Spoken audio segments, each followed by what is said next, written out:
Friends, నేను మీ జీవి సుందర్, అమలాపురం మాజీ parliament సభ్యులు హర్ష్ కుమార్ గారి అబ్బాయి. నేను ఈస్ట్ వెస్ట్ గోదావరి గ్రాడ్యుయేట్ ఎమ్మెల్సీగా కంటెస్ట్ చేస్తున్నాను. నా మేనిఫెస్టో చెప్పకుండా మిమ్మల్ని ఓటు ఆడడం నాకు ఇష్టం ఉండదు.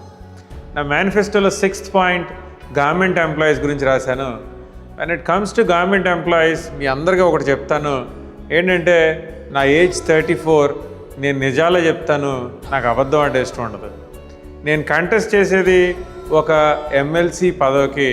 గవర్నమెంట్ ఎంప్లాయీస్కి ఏదైనా హామీ ఇవ్వాలంటే అది ముఖ్యమంత్రి హోదాలో ఉన్న వ్యక్తులు ఇవ్వాలి తప్పితే నాలాంటి ఒక ఇండిపెండెంట్ ఎమ్మెల్సీ మీకు ఏం చెప్పినా అది ఒక ఫేక్ ప్రామిస్ అవుద్ది. నాకు ఫేక్ ప్రామిస్ ఇవ్వడం ఇష్టం ఉండదు కాబట్టి నేను గవర్నమెంట్ ఎంప్లాయీస్కి ఏ విధమైన ఫేక్ ప్రామిసెస్ ఇవ్వట్లా.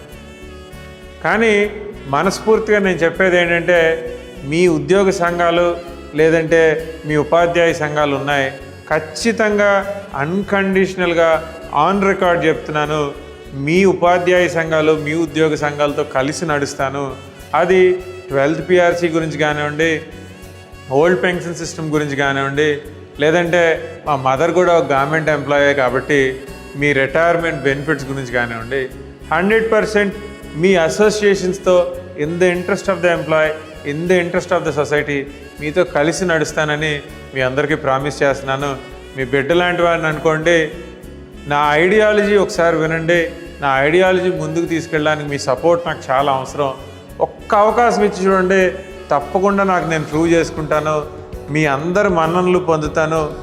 ఈ సొసైటీకి ఒక మంచి అబ్బాయిని మేము గెలిపించామని మీకు అనిపిస్తుంది. ఒక అవకాశం ఇవ్వండి.